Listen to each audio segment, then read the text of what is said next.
Well, last time we had talked, we had kind of gone over a couple of issues, and I was thinking about some things that we could actually try to do to kind of help out with the issues that you have. Um, let's reflect a little bit on some of the anger issues that you've kind of had before. Well, I mean, a long time ago, I used to get bullied a lot, and so I kind of figured out I'd have to defend myself pretty well. So my thought was if I act tough, then maybe they wouldn't bother me. But it kind of turned into like a just overreacted everything kind of thing. So not only just the bullying, but where else have you felt anger issues in other areas? I mean, just with day to day problems, or if I don't agree with somebody on anything, it could be the smallest thing. It'll turn into an argument, and I'll just get angry to where I want to fight and hurt somebody and stuff like that. So you've had it since before, like bullying, just trying to kind of gather all the information. You've also had it work issue wise. Is there any other areas that you feel like you kind of lose control of your anger? Relationship wise, I mean, my wife says something that I don't agree with or does something I don't agree with, I kind of blow up at her. I mean, it pretty much floods into all aspects of my life.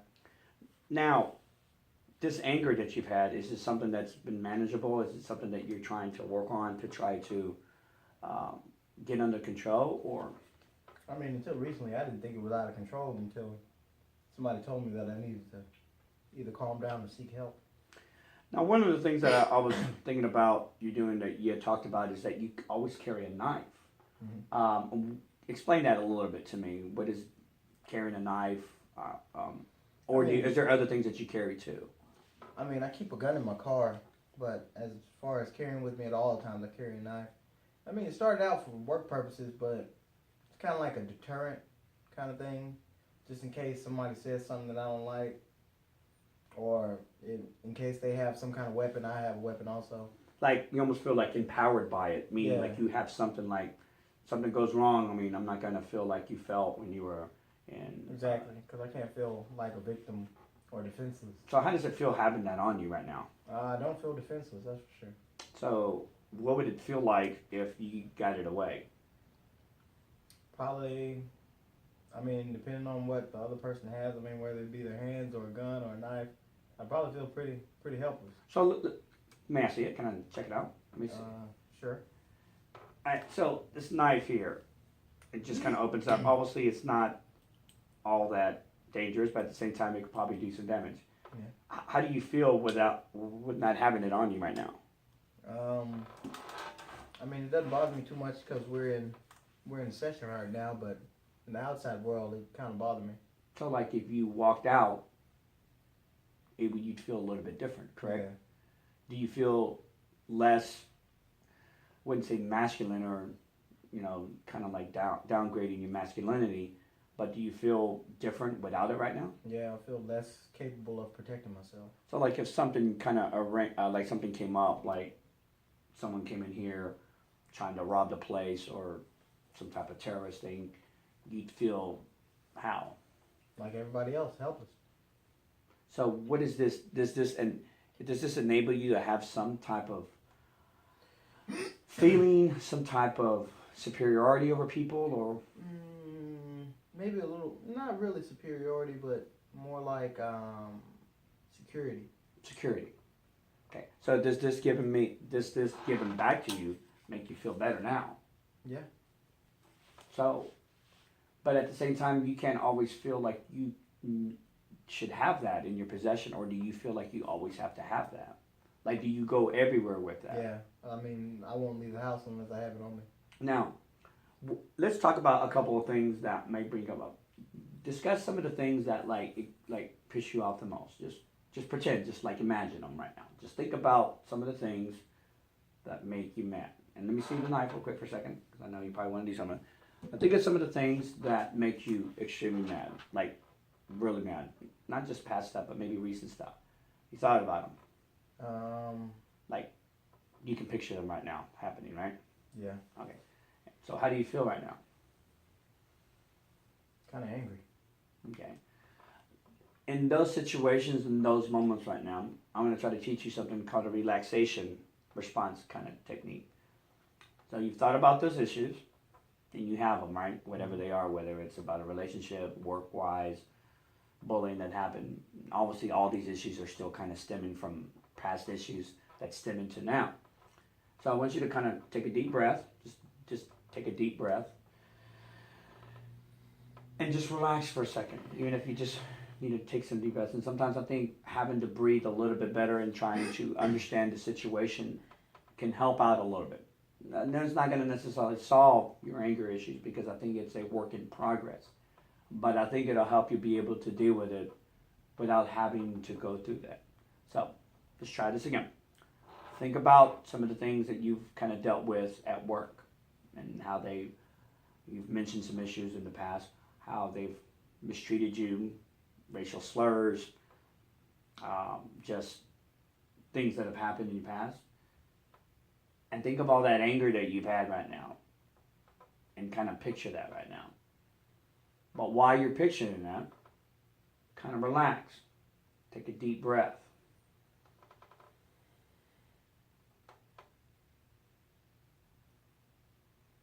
Clear your mind.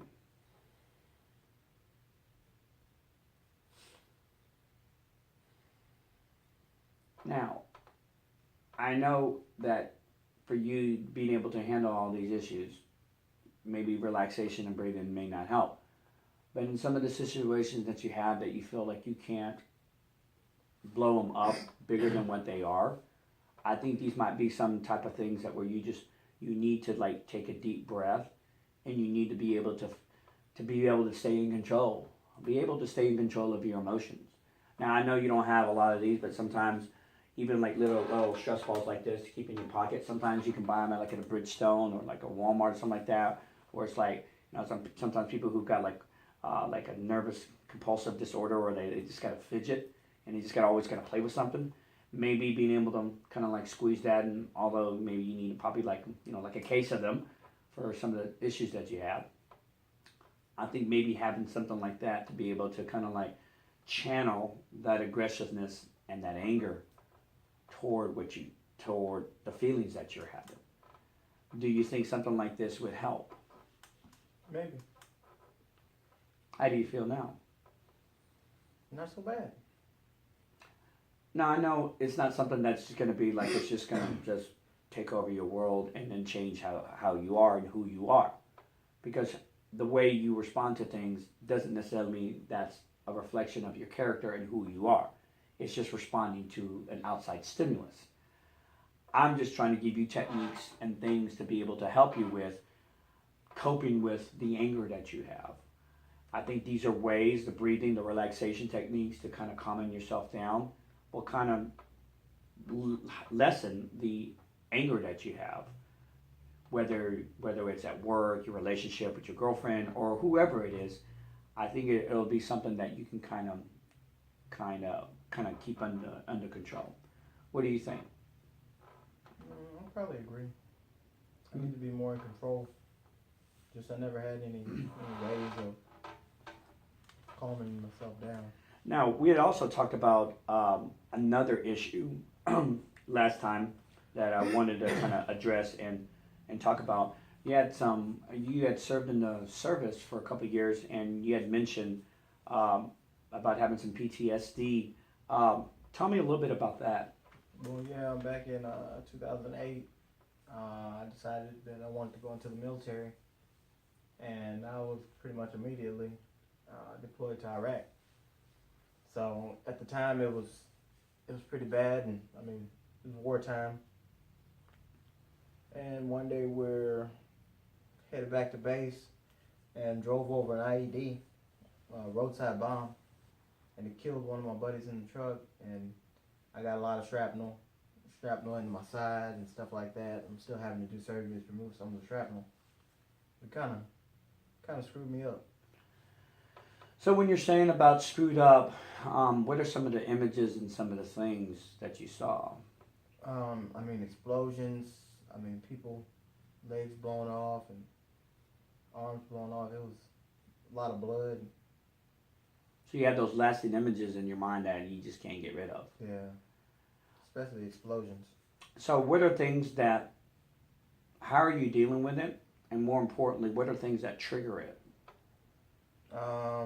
Maybe, I mean, I might go to sleep on the couch and some movies on television, and I'll hear a bang off the television, and I'll feel like I'm immediately back in the same moment.